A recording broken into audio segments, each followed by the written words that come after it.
MLA for Leduc-Beaumont and Chair of the Committee. And I'd ask the members and those joining the committee at the table introduce themselves for the record, and then I'll call on those joining by video conference. I will begin to my right. Jeremy Nixon, Calgary Klein. Pat Rain, Lesser Slave Lake. Nikki Amory, Calgary Cross. Miranda Rosen, Banff Kananaskis. Martin Long, West Yellowhead. Peter Singh, Emily, Calgary East. Glenn Van Dyken, MLA for Athabasca, Barhead, Westlock. Janice Irwin, Edmonton Highlands, Norwood. Lori Sigurdsson, Edmonton Riverview. Good evening, I'm Trafton Koenig with the Parliamentary Council Office. Good evening, Nancy Robert, Clerk of Journals and Committees. Warren Huffman, Committee Clerk. Thank you. Now going online, MLA Nielsen. Good evening, everyone. Chris Nielsen, MLA for Edmonton Decor. Thank you. And MLA Sweet. Good evening, everyone. Heather Sweet, MLA Edmonton Manning. Thank you. And we'll introduce our other guests a little bit later on that are online. A few housekeeping items to address before we turn to the business at hand. The microphones are operated by Hansard staff. Committee proceedings are live streamed on the internet and broadcast on Alberta Assembly TV. The audio and video stream and the transcripts of the meetings can be accessed via the Legislative Assembly website. Members participating remotely are encouraged to have their camera on while speaking and be muted when they are not. And remote participants who wish to be placed on the speakers list are asked to email or send a message in the group chat to the committee clerk. Members on the room are just asked to flag down the chair or the committee clerk. Please set your cell phones and other devices to silent for the duration of the meeting. We are now on to the approval of the agenda. Are there any changes or additions to the draft agenda? If not, can I get a motion to approve the agenda? MLA Nixon has moved that the agenda for the May 4th, 2022 meeting of the Standing Committee on Private Bills and Private Members' Public Bills be adopted as distributed. Any comments or questions? Hearing none. We'll call the question. All those in favor in the room, please say aye. Aye. Anyone in the room opposed, please say no. And moving online, all those in favor, please say aye. Aye. Aye. And anyone online opposed, please say no. That motion is carried. On to the approval of the minutes. We have two sets of minutes to approve this evening. The first from our April 21st, 2022 meeting. Are there any errors or omissions to note for those minutes? Hearing none, would somebody like to make a motion? MLA Singh has moved that the minutes of the April 21st, 2022 meeting of the Standing Committee on Private Bills, Private Members' Public Bills be approved as distributed. Any comments or questions to that? Hearing none, I'll call the question. All those in favor of the motion in the room, please say aye. Aye. Anyone in the room opposed, please say no. And going online, all those in favor, please say aye. Aye. And anyone online opposed, please say no. That motion is carried. And for the second set of minutes are from the April 25th, 2022 meeting. Is there any errors or omissions to note from those minutes? Can I get a member to move a motion to adopt those minutes? MLA Nixon has moved that the minutes of the April 25th, 2022 meeting of the Standing Committee on Private Bills, Private Members' Public Bills be approved as distributed. Any comments or questions to that? Hearing none. All those in favor in the room, please say aye. Aye. Anyone in the room opposed, please say no. And going online, all those in favor online, please say aye. Aye. Anyone online opposed, please say no. The motion is carried. Thank you very much.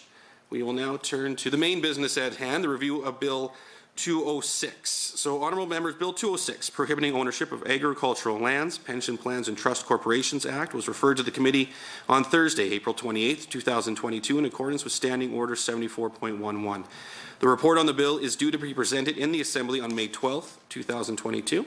I would now like to invite Mr. Glenn Van Dyken to provide a 5-minute presentation on the bill, and then I will open up the floor to the committee members for questions. MLA Van Dyken, your timer starts when you do. Please go ahead.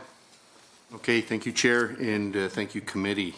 As I stated in my introduction of Bill 206, Prohibiting Ownership of Agricultural Lands, Pension Plans and Trust Corporations Act, the availability and ownership of agricultural land for use by individual farmers and ranchers is important and is the foundation of our sustainable food production industry. As well, ownership of agricultural land by individuals is crucial in keeping our Alberta rural communities and cultures strong. Under Canada's Constitution, provinces are responsible for legislation regarding matters of farmland ownership. Alberta agriculture priorities should be the preservation of arable land for agriculture use to maintain food security and to preserve agricultural land for future generations. Although foreign ownership of land is addressed with Alberta's foreign ownership of land regulations, which prohibits and limits non-Canadian citizens, non-permanent residents of Canada, and foreign-controlled corporations from acquiring large parcels of controlled land, the current Agricultural and Recreational Land Ownership Act and the Loan and Trust Corporations Act does not address ownership of agricultural lands by pension plans and corporate trust funds. As the title suggests, Bill 206 seeks to prohibit pension plans and trust corporations, institutions with access to large pools of capital, from acquiring agricultural land going forward. Any pension plans or trusts which are currently holders of agricultural land may continue to own, transfer, or dispose of that land, but will be prohibited from purchasing or registering any additional farmland when this act comes into force. The concerns this bill addresses have been raised by constituents in my riding.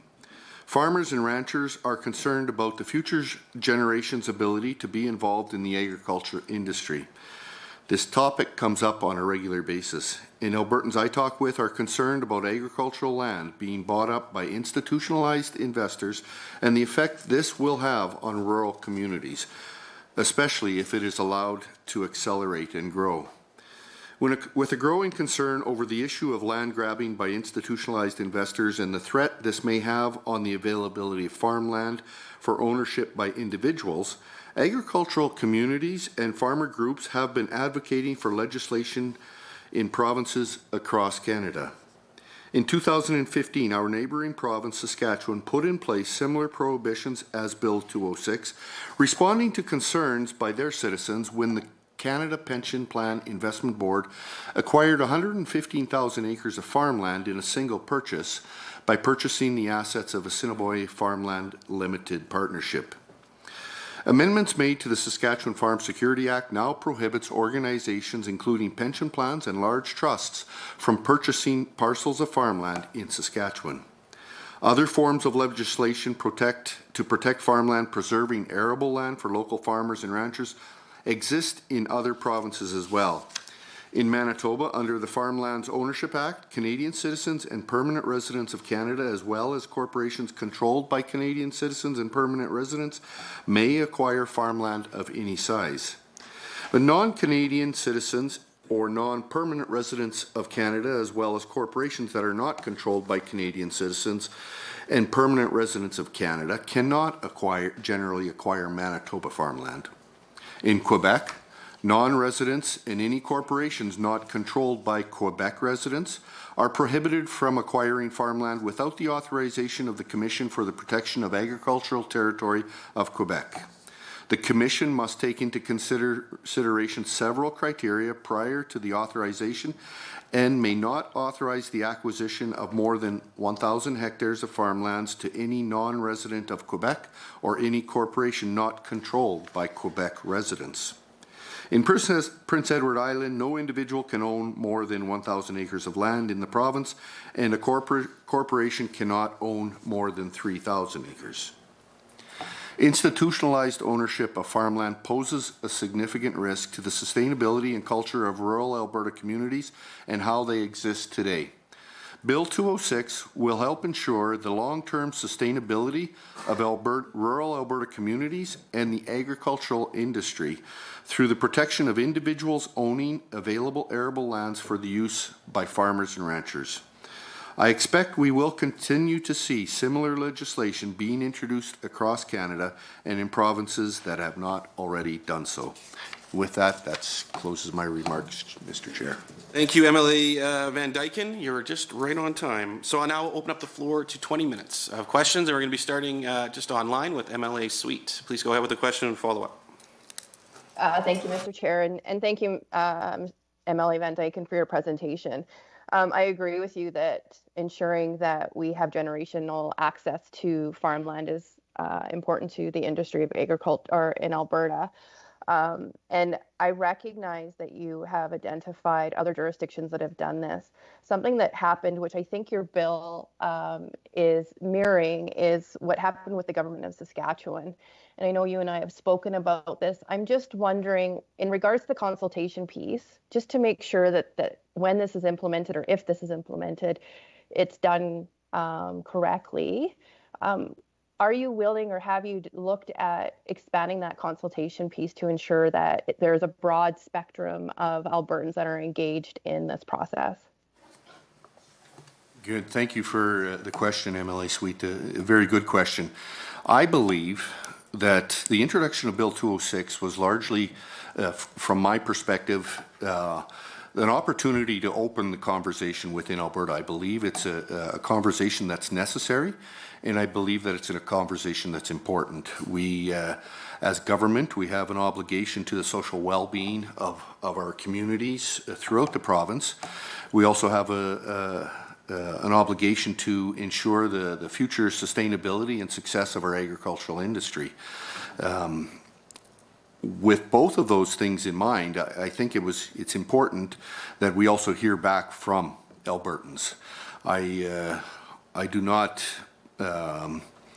believe that any of us around the table, especially myself, have the lion's share of information on what Albertans are thinking. But I do know that Saskatchewan went to public consultations in the summer of 2015 and received a lot of good return feedback, and found that 75% of Saskatchewan residents were in favor of limiting agricultural land or prohibiting agricultural land being purchased by pension plans and trusts, large corporate trusts, and they also found in that consultation that there was over 80%, well over 85%, I believe, that were also in favor of limiting foreign ownership, and we already cover that in Alberta, but I think it's important that we have the opportunity to open the discussion. And then if we're able to move it into a general consultation throughout the province. Thank you. Do you have a follow-up, MLA Sweet? I do.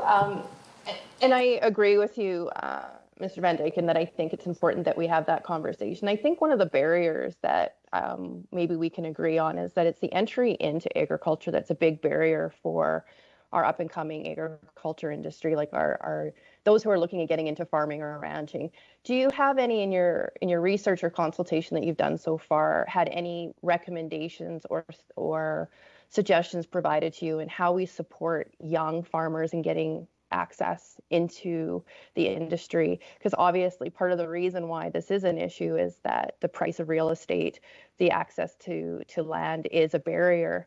Just wondering if you've heard anything in this process, because I don't see it necessarily in your bill. Yeah, thank you for the question. The bill does not address that type of discussion.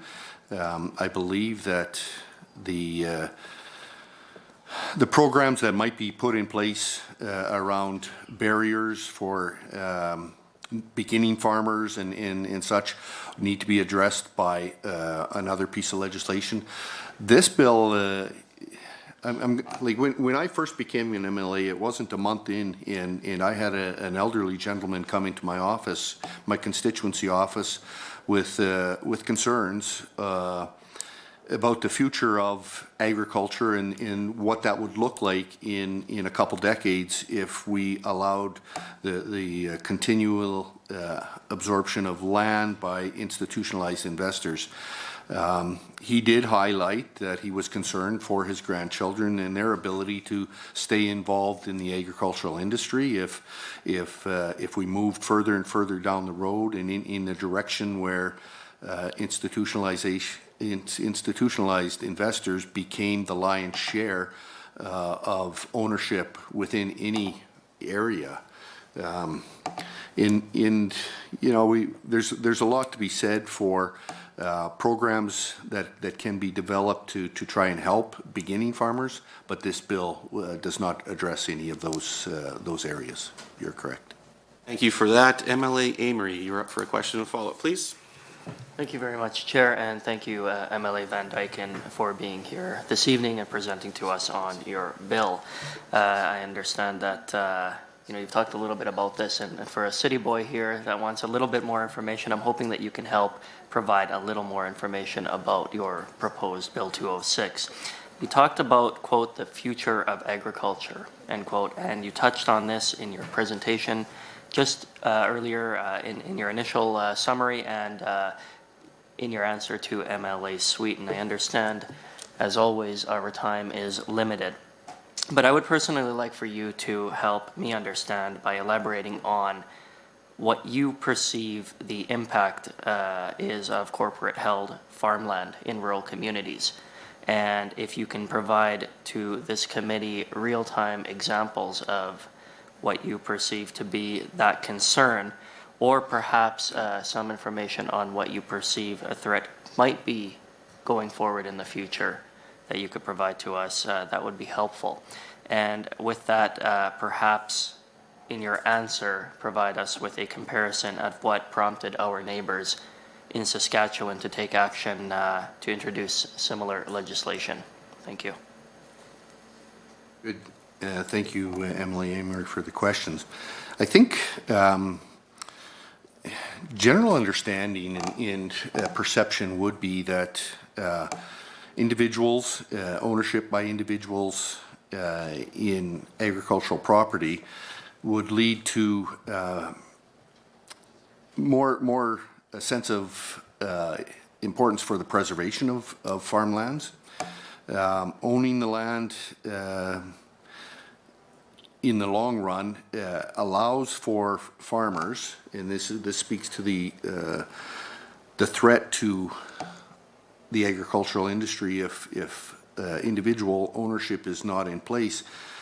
When it's not always roses on the farm, and so when times get tough, farmers rely heavily on the equity that they have within their operation, and that's the roller coaster ride of commodities can play a role in whether a farm will survive or not. I've experienced that myself to understand the importance of equity built up in a farm being able to ride out the lows of the agricultural commodity cycle. And so I think the future of agriculture, if we move in a direction where more and more of institutionalized investment happens, we get into a situation where the farms will be farmed when times are good. But the concern would be when times turn sour, whether or not there's going to be farmers to farm those properties. And if we move in a direction, I'm not saying that there's the threat that the entire province becomes controlled by institutionalized investors, but if we continue to allow the direction that we're starting to see accelerate, it soon gets outside the control of ourselves to ensure that we have long-term sustainability within our agricultural industry. You spoke with regards to Saskatchewan and asked the question about what prompted Saskatchewan to move in this direction, and it was largely when the purchase happened by the Canadian Pension Plan Investment Board to purchase up 115,000 acres in one single purchase. It really alerted the community within Saskatchewan to the potential of rapid transition away from individual ownership. And so the government heard the concerns from the rural communities and saw a need to go to consultation. They put a moratorium on purchases.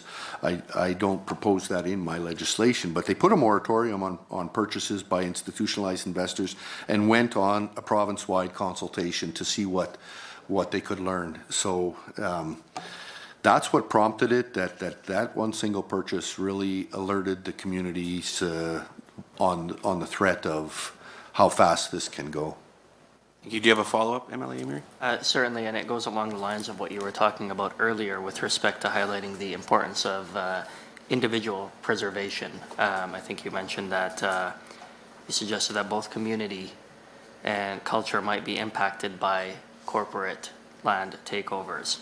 And this is probably more a subjective analysis than an objective one for you, MLA Van Dyken.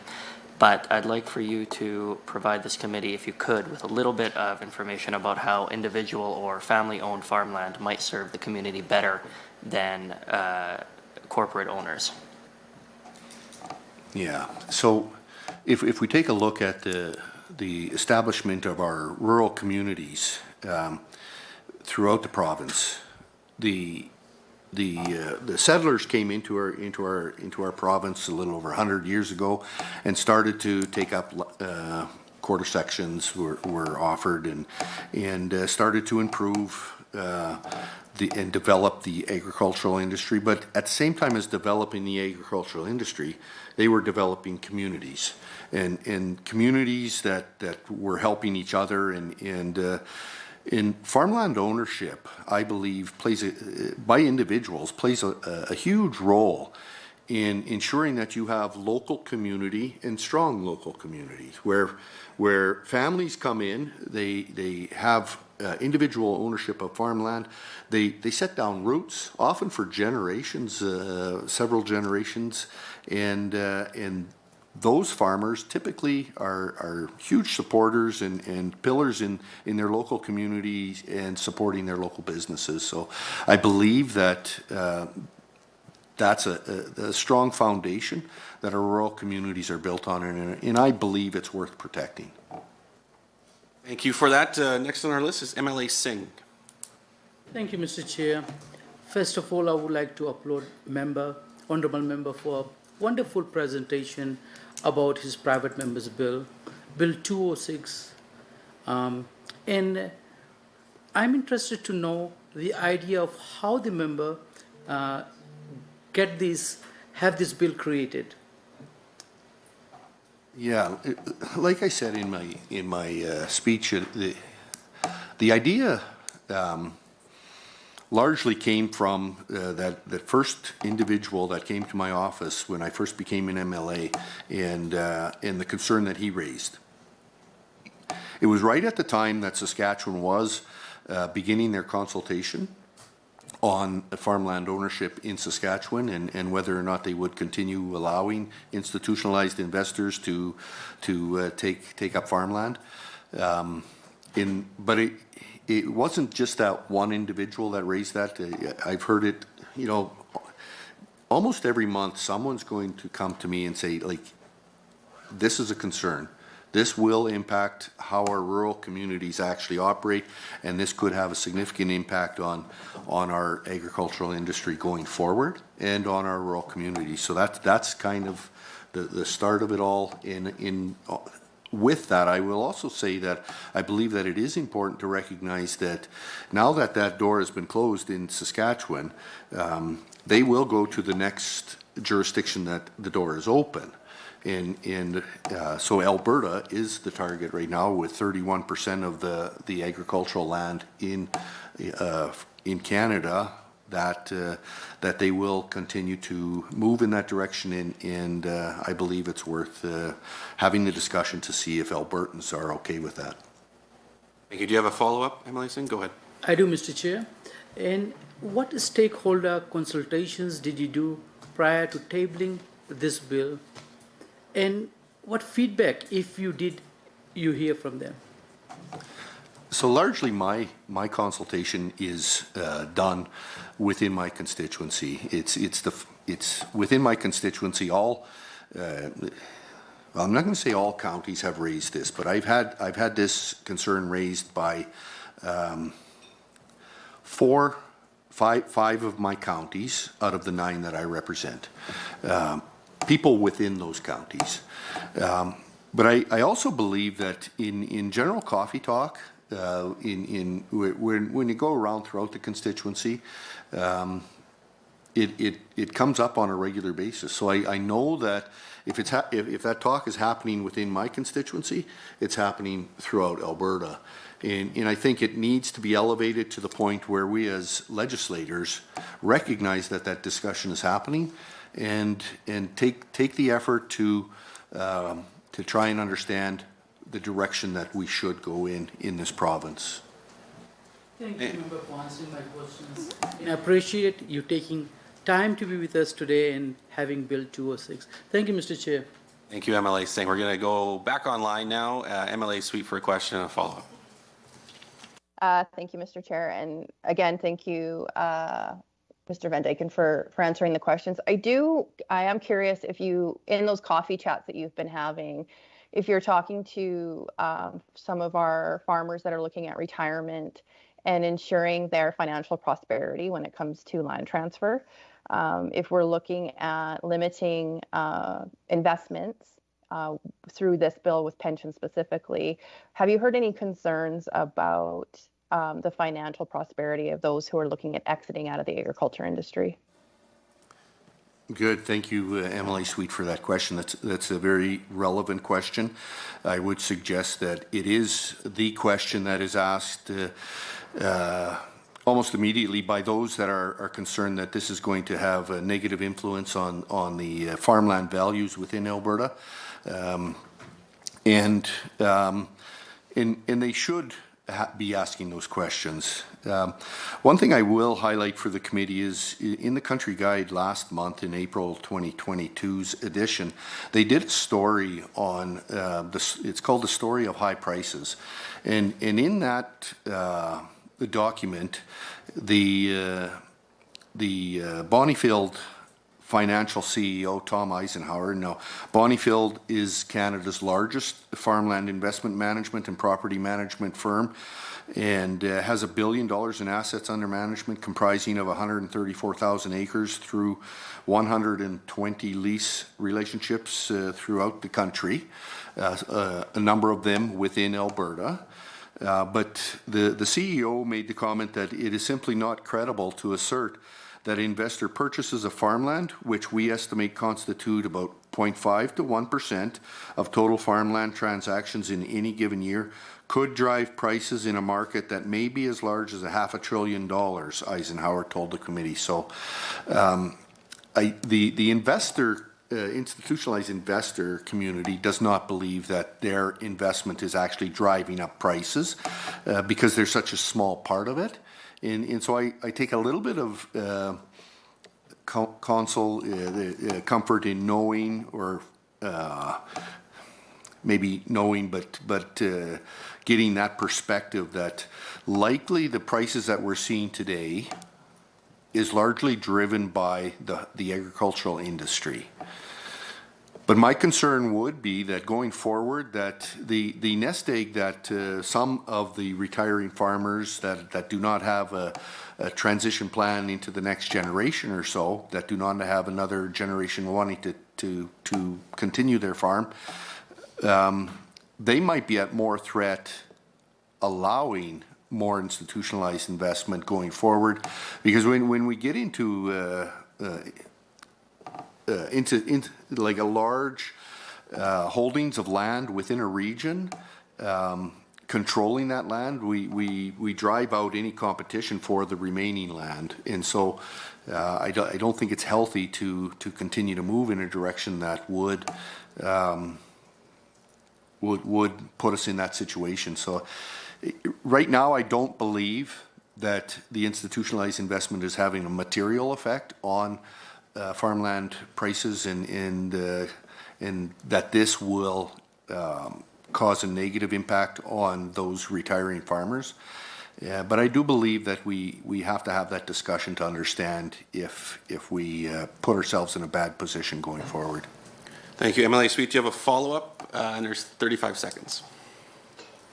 Just real quick, I'm just wondering if you happen to know if there's any issues around the agri-food industry investment when the changes were made in Saskatchewan. Did we see it impacting any of that expansion at all? Or is this related to land value?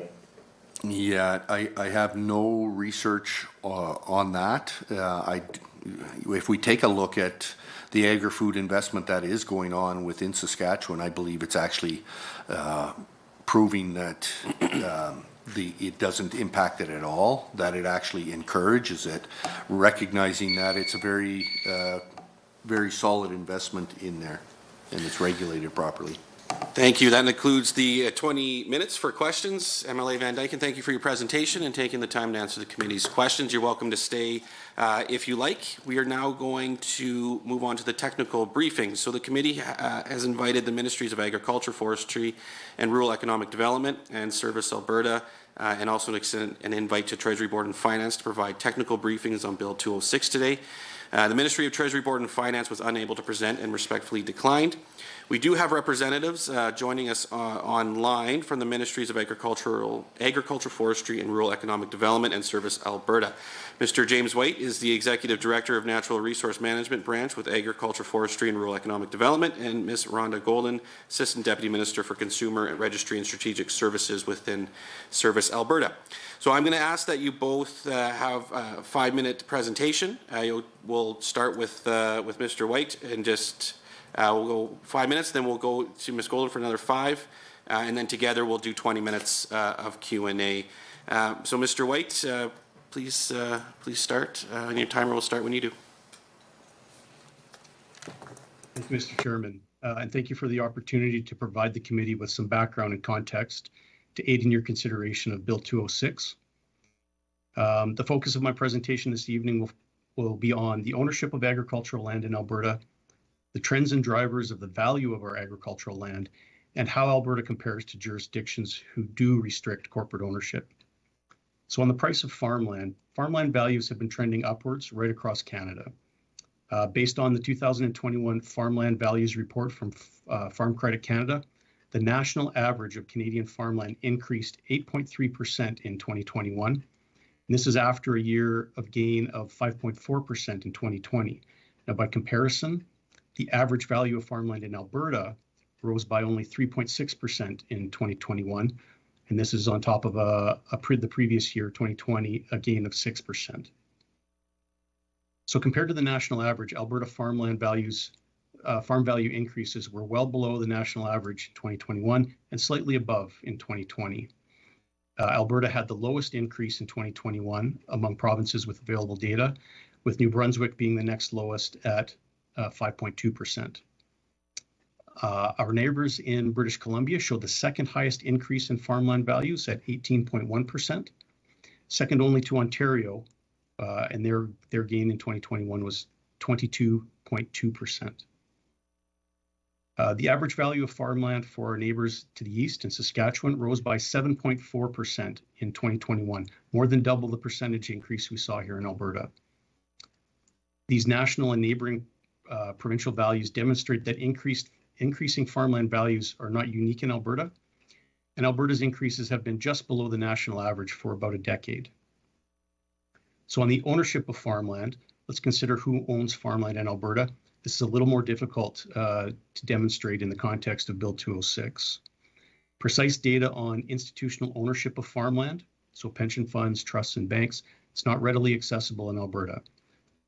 Our analysis is based on the census data up to 2016, and using a category in the data of non-family corporations, or NFCs, as a proxy for institutional buyers. Admittedly, this proxy will overestimate the presence of institutional buyers because that category includes other non-family farming corporations.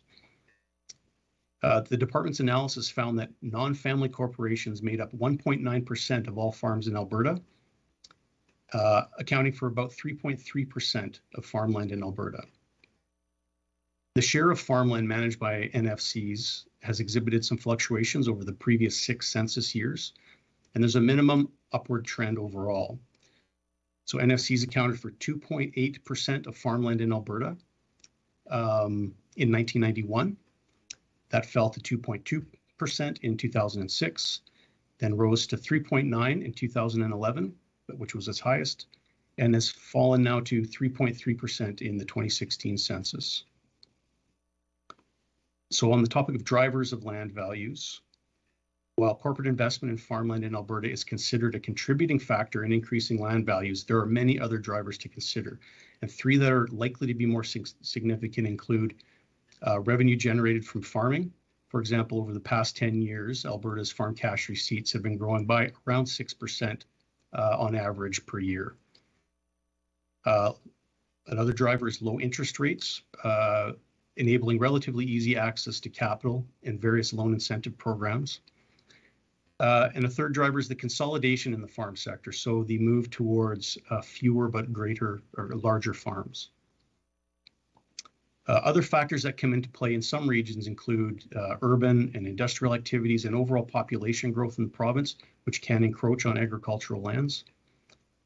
As cities expand, surrounding agricultural lands may be purchased speculatively at a large premium, which can inflate farmland prices in close proximity to cities. And an overall increased demand in land, even from competing farm operations throughout the province with a relatively fixed supply of land available.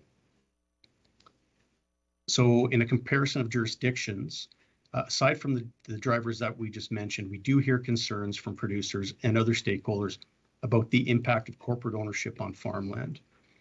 There have been 6 provinces and 1 territory that have chosen to address these concerns by adopting legislative measures aimed at prohibiting or limiting land acquisition by non-residents or corporations. Most notably, as mentioned already. If you want to just finish up your final thought there, Mr. White. Sure. Got a few more final thoughts, but that's as good a place as any to end up. Appreciate that. Thank you for the presentation. We'll now go to Ms. Golden for a 5-minute presentation. Thank you, Mr. Chair, and thank you for the opportunity to present today. So Service Alberta is responsible for the Agriculture and Recreational Land Ownership Act and its regulation, which is the Foreign Ownership of Land Regulation. First, I would like to just outline the current process regarding foreign ownership so you can see how the Bill 206 new rule would fit in. Pursuant to the Foreign Ownership of Land Regulation and Land Titles Act, any and all acquisitions of interest in controlled land by Canadian or foreign individuals, corporations, pension plans, trust corporations must pass through our office that examines for foreignness. Applications have to identify themselves as foreign or Canadian, and we truth test that assertion of Canadian. If a corporation or entity is Canadian, it has no restrictions on the kind or amount of land it can purchase. If a corporation or entity is foreign, it is prohibited from buying controlled land, but there are many exceptions to this prohibition in recognition of investment and economic activity. So exceptions exist, for example, for smaller parcels of land, medium-sized parcels of land for certain purposes like industrial processing or sand and gravel. And there's no acreage limit. So there's an exception. Foreign companies can own controlled land if the purpose is pipeline processing plant, things like that. Pardon me. So we do allow foreign ownership of controlled land for those purposes. Regarding pension plans and trust corporations, sometimes the pension plan or the trust corporation is a corporation acquiring title, although rarely. More often, we see pension plans and trust corporations as a primary shareholder or the largest controlling party of a different corporation, and it's the different corporation that would take title.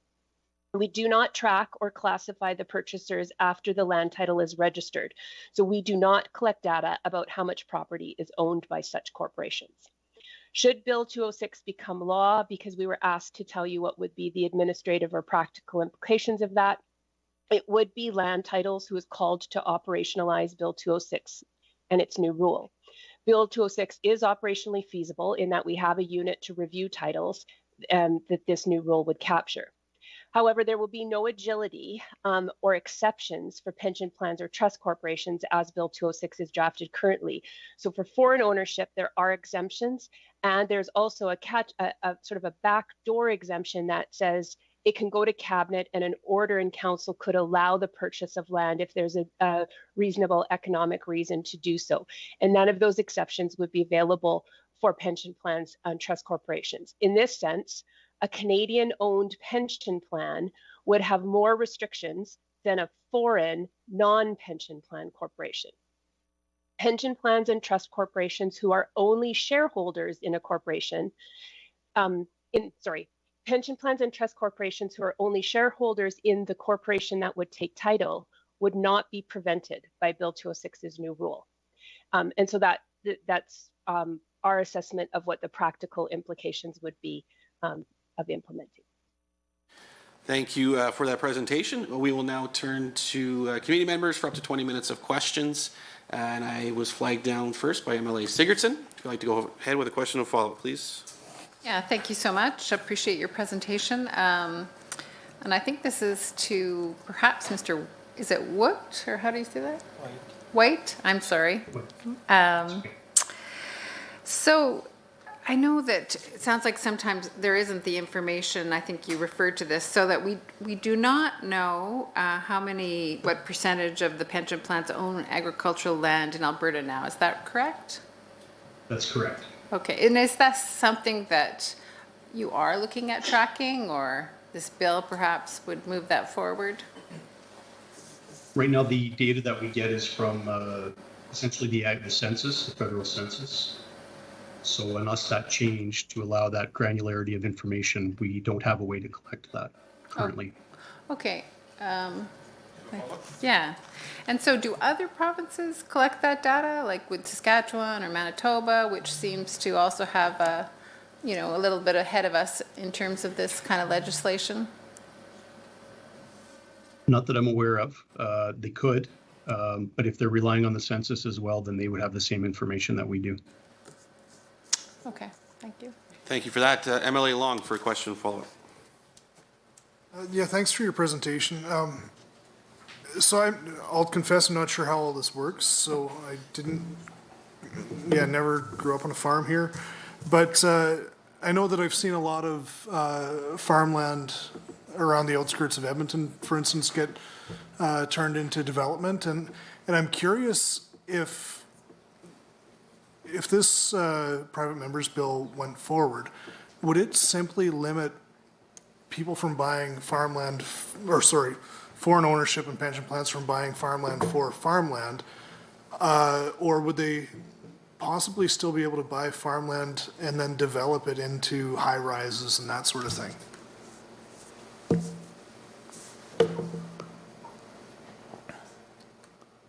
I don't have an answer for that, sir. Okay. A follow-up would be, I love our tagline about being open for business in our province. Would this potentially lead, I know it's a minimal amount of investment already, but would this potentially lead more investment to believe that Alberta would be gatekeeping on agriculture land specifically?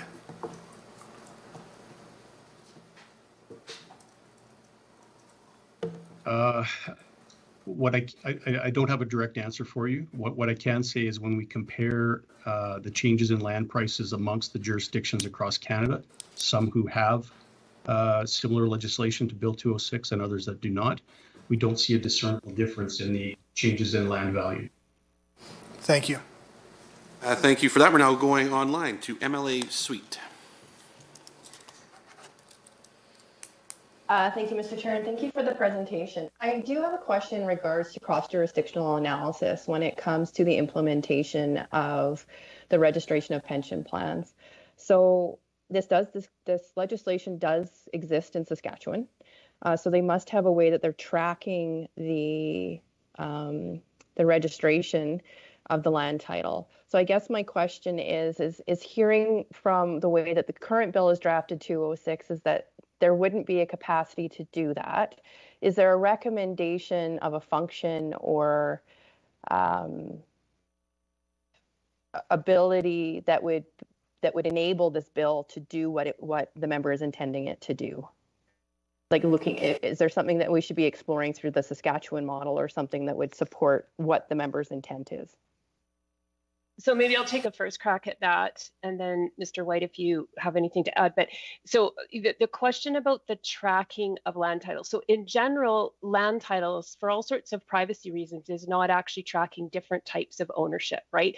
Land titles is simply a registry. You send in your title, we do the registration, you get a title back. We don't track who's transferring land. We don't track statistics around it. That's why Mr. White was saying he's going to the federal census, where people are answering that question in a census format. They know why their information is being collected. So we don't track the ownership of land. I can't speak to what Saskatchewan does in that regard. That would be there would be operational issues to doing that, such as IT systems and how do you gather that data in particular. I'm just saying that we don't do it right now. Thank you. Do you have a follow-up, Emily Sweet? She's muted. You're muted. Sorry. It's all right. Yeah, I guess what I'm trying to understand then is sort of whether or not, because I agree with the member's presentation in the sense that this is a dialogue that is happening in Alberta and it is a concern around the future of agriculture. And I'm just wondering if there's a way to ensure that the data that is required to support the industry is being collected. And I'm wondering if you have recommendations or thoughts about how to support the intent of the member's bill if this isn't going to be able to do that, I guess.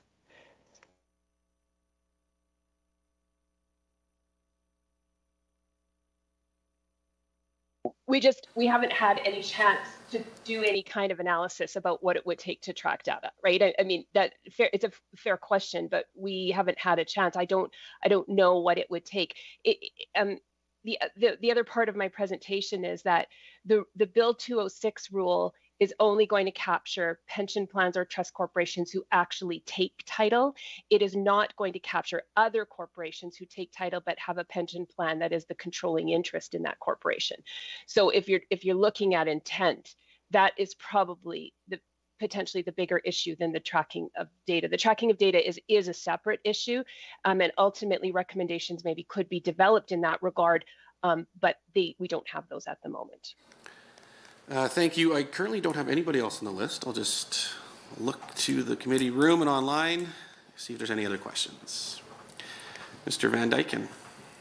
Yeah, if I may, I can offer a little bit of insight in how it's tracked in Saskatchewan. They have set up a farmland security board that helps to track it, and so they're charged with ensuring that their act, our act is that we don't have a specific legislation, and that's why we had to dive into the two pieces of legislation here. But they have what's called the Farm Security Act, and a lot of that type of work is done by a farmland security board. Any other questions from the committee? Hearing none, I would like to thank Mr. White for taking the time, Ms. Golden as well for the presentation and answering questions. Hope you enjoy the rest of your evening. We are now moving on, members, to the review of Bill 206. We now have to decide how to conduct the review of Bill 206. In accordance with our approved process, the committee may choose to invite additional feedback from up to 6 stakeholders, 3 from each caucus, and alternatively, the committee may also choose to expedite this review and proceed to deliberations. Does anybody have any thoughts on this? MLA Nixon. Yes, I'd like to move that this proceed to the chamber. All right, right to the point. Let's get a motion up on the screen, and then you can read some wording into the record. It's coming momentarily.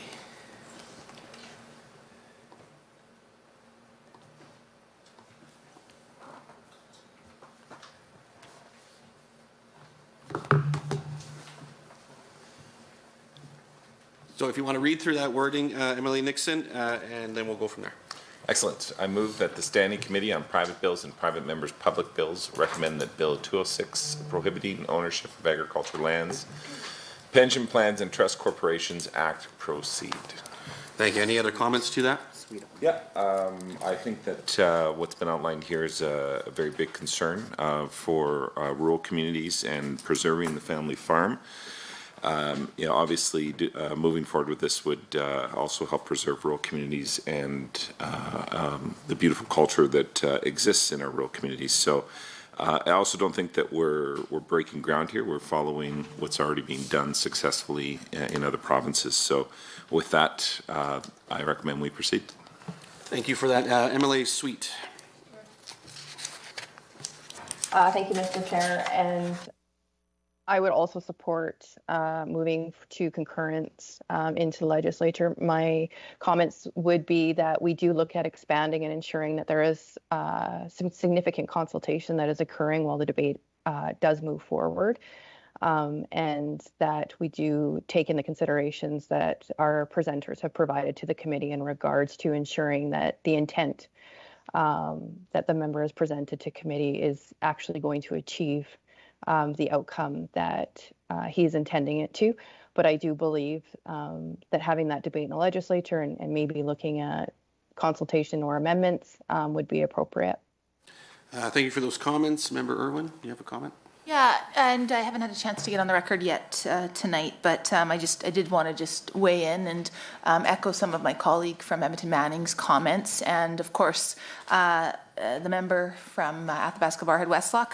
We share. He knows very much my hometown of Barhead, and I know he's as a farmer himself, and we have a lot of shared connections with folks out there who are farmers. So I appreciate the work and the consultation that he's done, but. As my colleague from Edmonton Manning stated, we want to dig a little bit more into this. And I have to, obviously, I can't not get on the record to point out that, again, we have a UCP-dominated committee that is supporting UCP private members' bills moving forward, but not to our bills on the opposition side, and that is incredibly disappointing. But that's an aside from the bill at hand. I just needed to get that on the record. Thank you, Chair.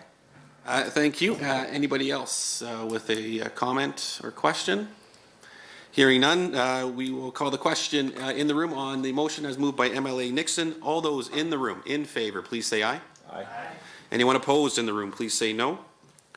And moving online, all those in favor online, please say aye. Aye. And anyone opposed, please say no. Hearing none, that motion is carried. Members, the committee has concluded its deliberations on Bill 206 and now should consider directing research services to prepare a draft report, including the committee's recommendations. Would a member move a motion to direct research services to prepare the committee's draft report? MLA Nixon will move that, and it's up on the screen. MLA Nixon, if you want to read it into the record, please. Excellent. I move that the Standing Committee on Private Bills and Private Members' Public Bills, A, direct research services to prepare a draft report on the committee's review of Bill 206, Prohibiting Ownership of Agricultural Lands, Pension Plans and Trust Corporations Act, which includes the committee's recommendations, and B, authorize the chair to approve the committee's final report to the Assembly on or before noon on Monday, May 9th, 2022. Thank you for that. Any comments to that motion? Okay, hearing none. I will call the question on it. All those in favor in the room, please say aye. Aye. Anyone in the room opposed, please say no. And online, all those in favor online, please say aye. Aye. And anyone online opposed, please say no. Motion is carried. And so before we move on to the next agenda item, I would note any minority reports should be into the committee clerk by noon, Tuesday, May 10th, 2022. Is there any other business to raise? Hearing none. The date of the next meeting will be at the call of the chair. And can I get a motion to adjourn? MLA Singh has moved that the meeting be adjourned. All those in favor online and in the room, please say aye. Aye. Anyone opposed, please say no. That motion is carried. The meeting is adjourned. Thank you very much.